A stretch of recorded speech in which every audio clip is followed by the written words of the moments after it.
Hey guys, here we are for an F1 race at Spa. We're running in the iRacing Grand Prix Series, the Fixed Series, and we have a special driver in the field, Gustavo Ariel. I think he is like 12,000 iRating or something. Not sure if this is his main account or his second account. I think they're both like over 10K or something crazy. So he didn't qualify. Expect him to fly through the field from 15th.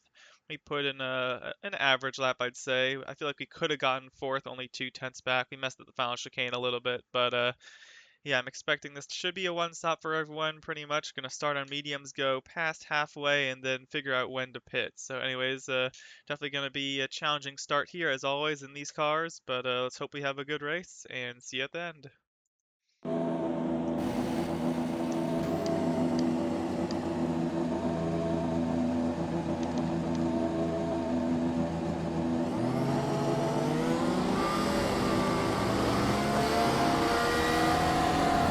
Green, green, green.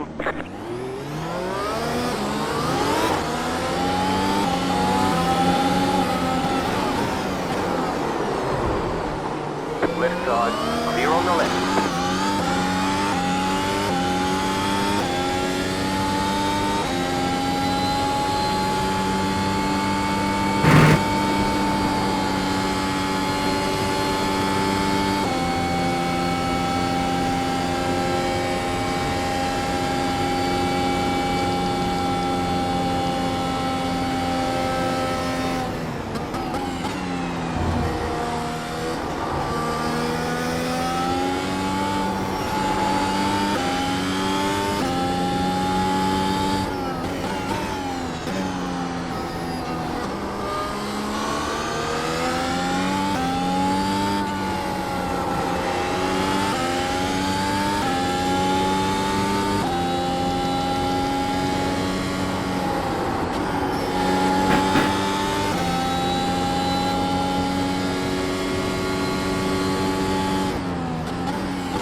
Got you.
Roger.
Right side.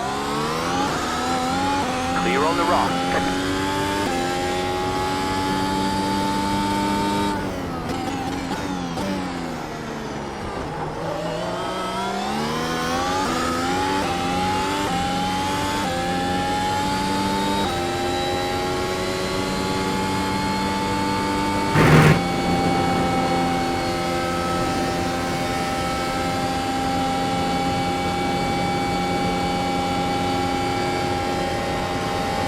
Car on your left. Clear on the left.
Right side, clear.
Bom, velho. Pode ir, pode ir.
okay. We're halfway to the finish.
Right side.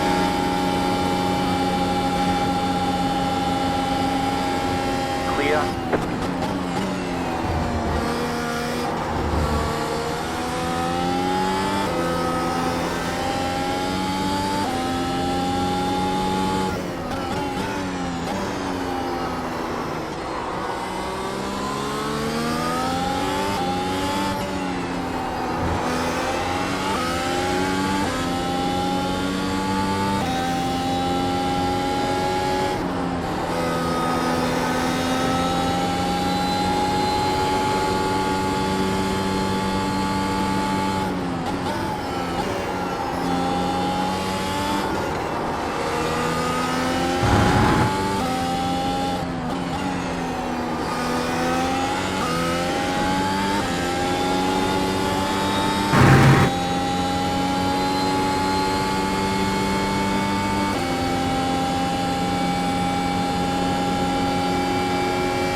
Man, get on my ass, dude. Get off.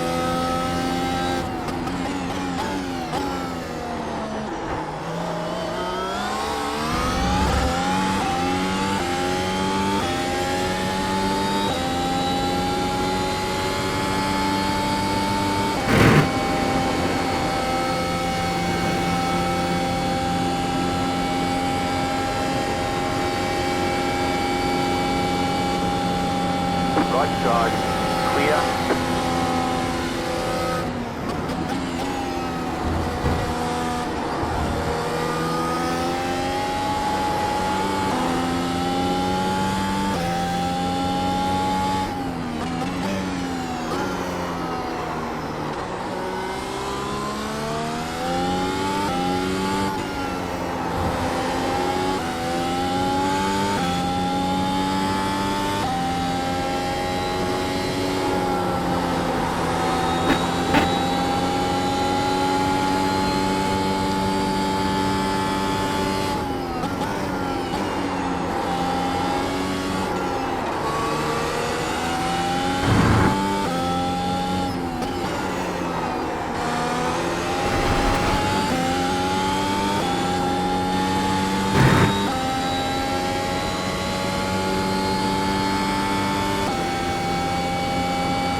Pit box in 10,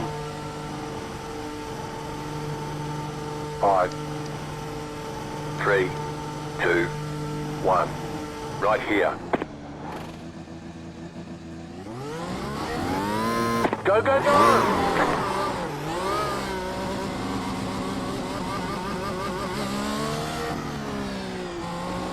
Let's make sure we rejoin safely. Car approaching, keep right.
Lap of the session.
fast flat for you.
Go right.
Thank you.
Five laps to go.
Need one more good lap.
Let's go! Yeah! Come You won. See you in victory lane.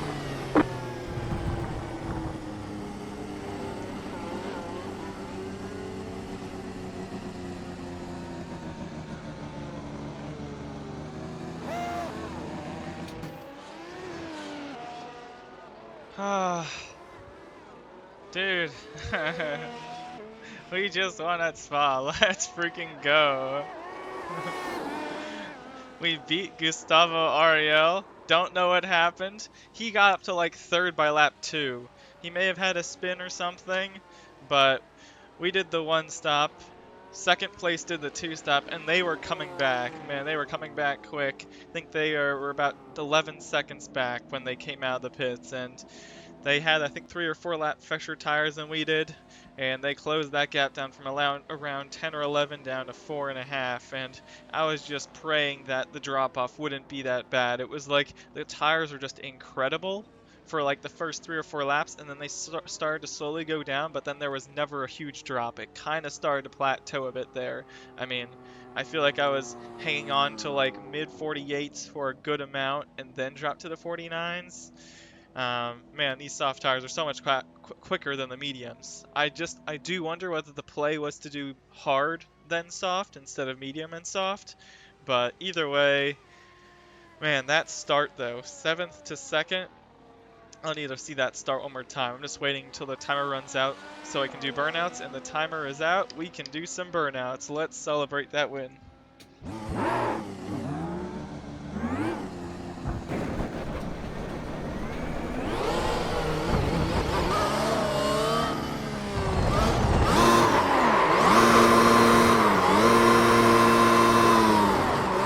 Yeah, I guess the medium hard is more medium soft.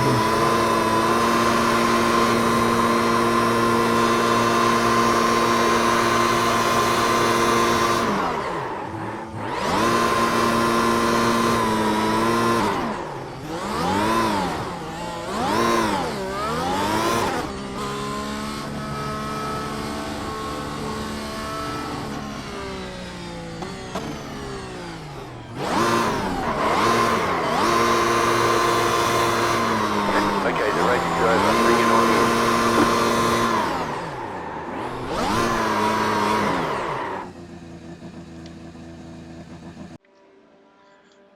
Oh my gosh, man. I don't think I've ever won one of these races before. I've done so many of them, and it's just, there's always some Formula One ringers in the race. And there were some Formula One ringers. It just had to Hope there was either mistakes or a bit of a chaotic start. I do want to examine that start. I did get a 4x at it, but luckily no wing damage. That makes me think that if there was contact, it was very minimal or it was netcode. So first of all, let's just go back to the start here and watch that start. Since that feel like the fact that we got from 7th to 2nd on the start, I mean, it's so easy to get wheel spin on these cars, and I don't know how I don't feel like I nailed it, but it seems like a lot of other people struggled. So let's check out this start from TV view.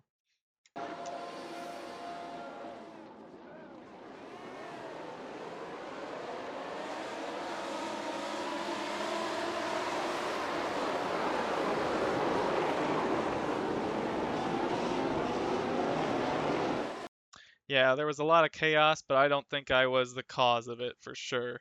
I mean, I see right here we're 4 wide. We both, it looks like this guy gets a good start. He sends the inside I sent to this pi, and now we're basically 4 wide for second here. I'm to the inside. I hold my line here.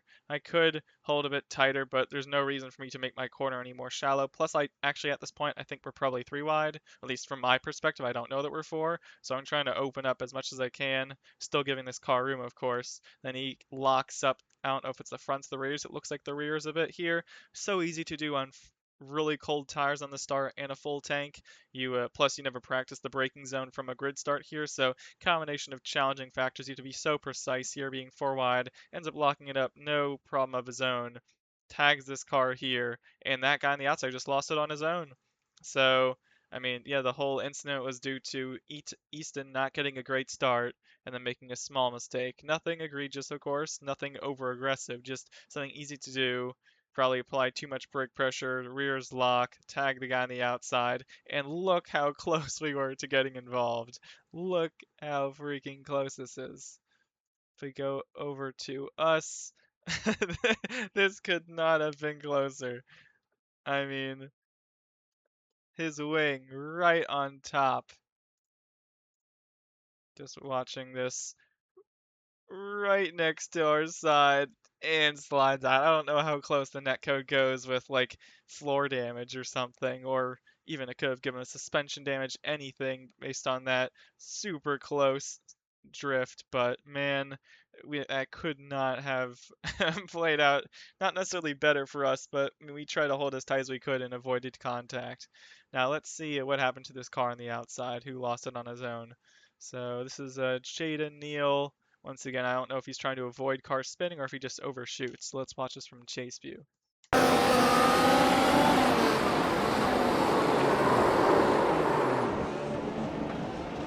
Yeah, I don't think he was trying to avoid anything. I think he simply tried to brake. He was scared of locking at the front, so he started to trail off a bit. I feel like you can kind of tell right here there's like a bit of rear shaking, so he lets off the brake a bit and simply can't make the corner. So the rears start sliding, plus the marbles out there definitely don't help, and that ends up causing him to spin out. No damage though, and he's able to likely rejoin, I'd imagine. Rejoins, and yeah, recovers down back to 8th place. So honestly, not not a bad race, no damage, at least in that incident. So let's just ride this on board for from us, since I still can't believe that this start worked out this well. So from TV view here, let's see. So that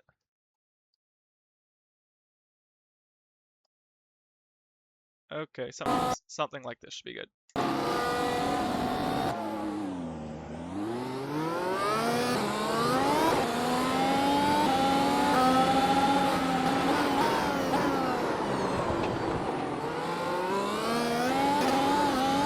Feel like there's two things I just want to mention, especially on this start, which is that oftentimes when you're going through this corner, even if everything goes fine, you still likely have a car on your outside, so you can't open up the corner on the exit as well. But we know at this point someone's gone off, so even though we don't open it up fully, we're a little bit more comfortable, and we don't have to worry about having to keep the wheel tight or keep the wheel turned as much on exit, which really helped us.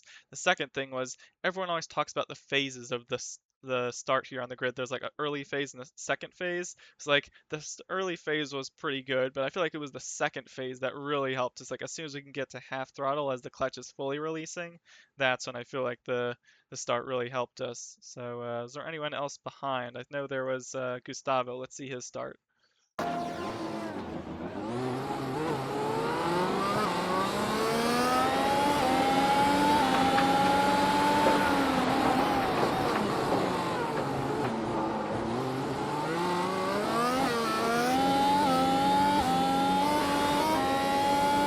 Gustavo went from what? 15th to 4th in one corner. This is insane. So, I mean, I thought I had a good start. Talk about this.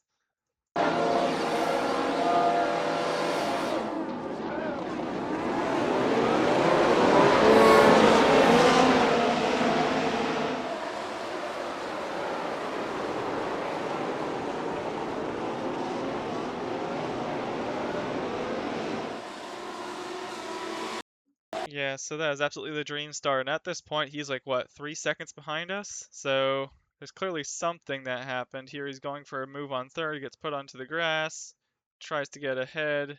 Car, they're battling there, cuts the course up ahead. He goes off in the sand. Oh, that's unfortunate. What happened to that guy? See, there was some guy that went off in the gravel. Was it Tanner in both cases?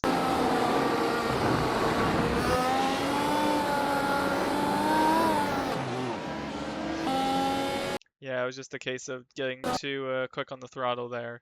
So anyways, Gustavo into Lake Home here. He's not ahead. He's trying to peek a nose in.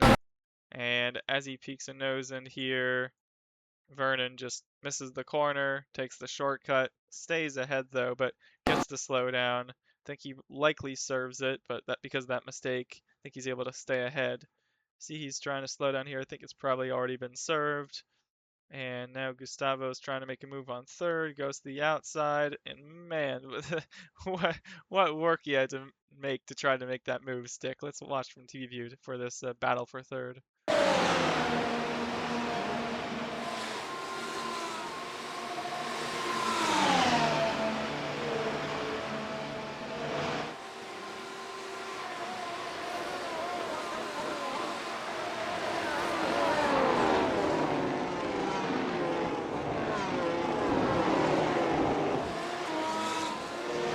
Around the outside, last minute crossover, fake out to the outside, gets full, I mean, kudos to, is it Vernon here?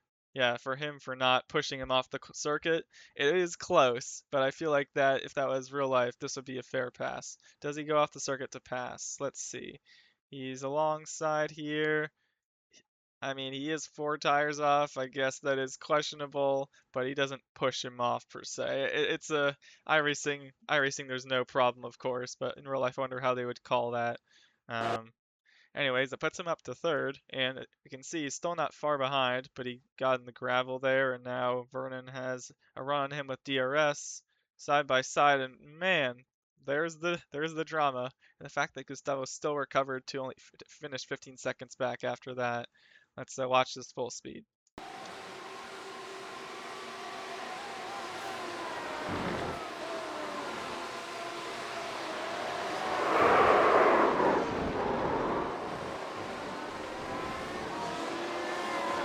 Honestly, not a great angle. Let's see if we can get chase view. I would say the main thing that I'm seeing here is that we can see Vernon has DRS as he crosses the line here, and so he has the momentum. He has the inside. He's ahead going into the corner, and clearly Gustavo's trying to fight this around, but I mean he is a bit behind. He doesn't have the overspeed, so it's always going to be a hard move to make.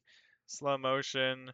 He's behind in the corner, tries to get around, tries to give space, and that is netcode. So, yeah, I mean he does pinch a bit, but I feel like it's a respectable turn in and just unfortunate netcode there. Would have been really impressive to see if how that would have worked out.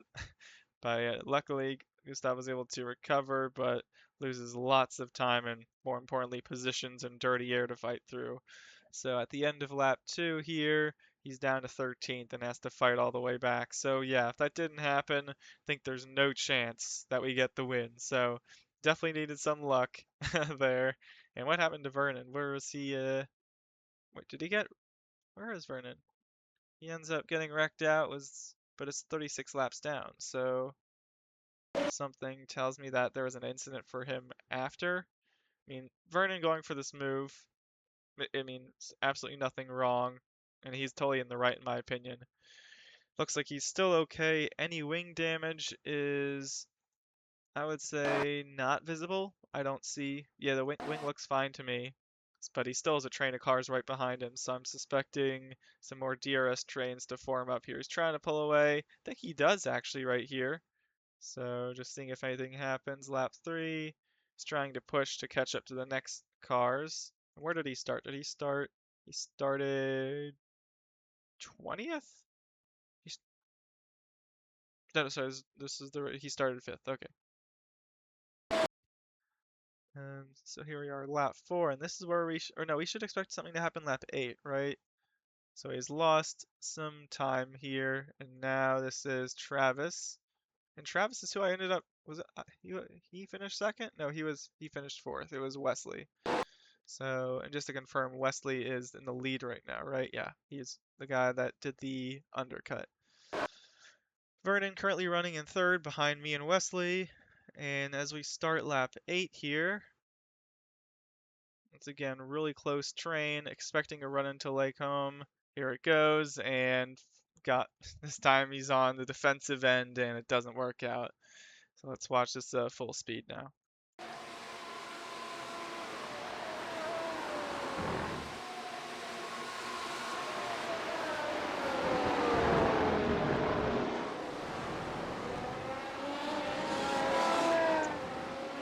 Man, that just hurts to watch because it's everything happens so slowly.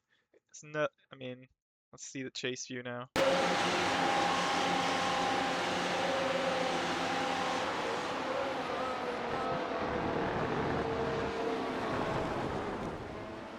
Once again, netcode, but I do have a question at this point, which is we can see once again Travis with the huge DRS, and by the time we get into the corner, he's almost cleared. And I'm like, if you're Vernon at this point, you know he's almost ahead at in heading into the corner.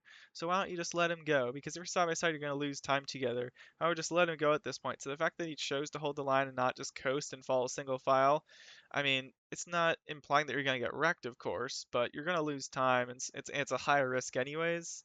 Bit of netcode there, but really, it's kind of like it's hard for who is this Travis to still be turning left here. He's kind of having to move it just a bit to the right to not get fully onto the curb. So I struggle to say that Travis did anything wrong. It was a tad of netcode, a tad of racing really closely when he didn't need to be. So unfortunate. Yeah, but kudos for at least attempting to fight. I feel like in that situation there wasn't really any benefit to doing so because he wasn't like a head going into the corner or anything. The DRS here, when you're so close at least, is super powerful. If you're about 8/10 back, it's gonna be hard to make it stick. But yeah, if you're going up Eau Rouge, then it's gonna actually matter, and you're close, it'll matter. So, down to the last thing, which is Wesley's strategy, which might have been the winning strategy. I did not know at the time. I'm running ahead of him here. Yeah, I made the move. And then we have these lap cars who have fresher tires. And yeah, we can see he's battling right here with Lewis, who I'm guessing was involved in the lap 1 incident. I'll need to check in a minute, but he was incredibly quick. Where did he end up finishing on the lead out? He finishes 15 laps down, so don't know if he just retired or something. But anyways, I'm not. It looks like Wesley was perhaps struggling. Was he struggling with pace at all any more than we were? End of lap 20, he ends up hitting 22, but end of 20, it's like mid 50s, 50.9, 50.6. And for us, end of 20, we have a 51.5, but here we're getting 50.3, 50.5, and he's getting 50.9, 50.6. So we're maybe a tenth or two faster. Definitely nothing. We're not like a second or anything faster than him. So I feel like this definitely wasn't a tires are dead, I'm gonna pit strategy. It was more this was the plan the whole time. So he comes in the pits, and did he have hard tires or mediums as he went in? He came in on, I think these are mediums. I should be able to see here. Mediums, yeah. And he had a medium soft strategy. So basically 22 on mediums, then 11 11. Yes, that was the I guess 22, 10, and then 12. So almost splitting in half there. And yeah, I mean, the thing was, we can see at the end of his first stint on softs compared to, I mean, we pit end of 28, so we're just on fresh softs at this point. End of 29 or 30, basically high 48s, 48.7, 48.8 versus us back here, lap 29. 47.6, 47.3 our fastest lap. So yeah, we gained like 1.3 seconds per lap while he's at the end of this stint. And the gap, I believe, we just watch as he goes through this corner, 56.11 versus us, 56. So yeah, we're 15 seconds back. So if we're gaining a second a lap with 17 seconds to go, 17 laps to go, I think it's pretty reasonable that we were going to catch him. So I feel like it was kind of a lose-lose. I wasn't sure what the right strategy was, and I feel like it did matter about how long you're able to stretch those mediums or hards. Because if I pitted earlier, it definitely, even like 25, and then try to make soft scope make it to the end would not have worked. So I feel like Wesley did this better strategy, or in terms of what he had options are with, which was basically trying to take mediums 22 laps, and then if he had tried to make the softs last the rest of the race, don't think he would have been able to stay ahead. He probably would have fell behind even more than 4 seconds. So he definitely had an extra pit stop, but at the end of the race was definitely running quicker laps than we were. We can see his last pit stop, 32, and 8 laps into his final stint, he's doing low 48s. And then compared to us, 8 laps into our final stint, we pitted end of 28, so 36.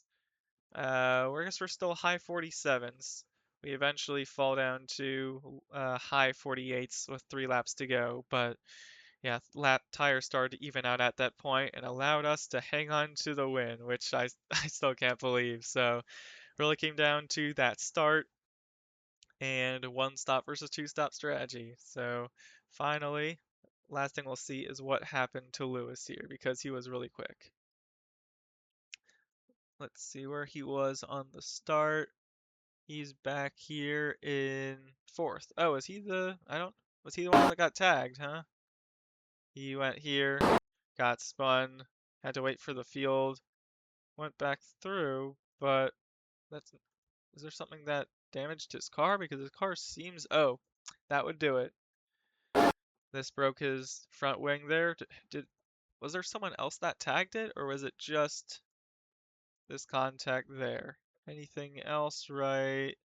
May have been that orange car, but race was essentially over in lap one for him because he lost the front wing. So really unfortunate. Definitely would have been interesting to see what he could have done. He looked really quick. So, but with that chaos, allowed us to get the win. So, thanks again for staying and watching all this if you're still here. And hope you guys enjoyed. We finally got that win. So, see if we can just see any replays of our burnouts. There we go.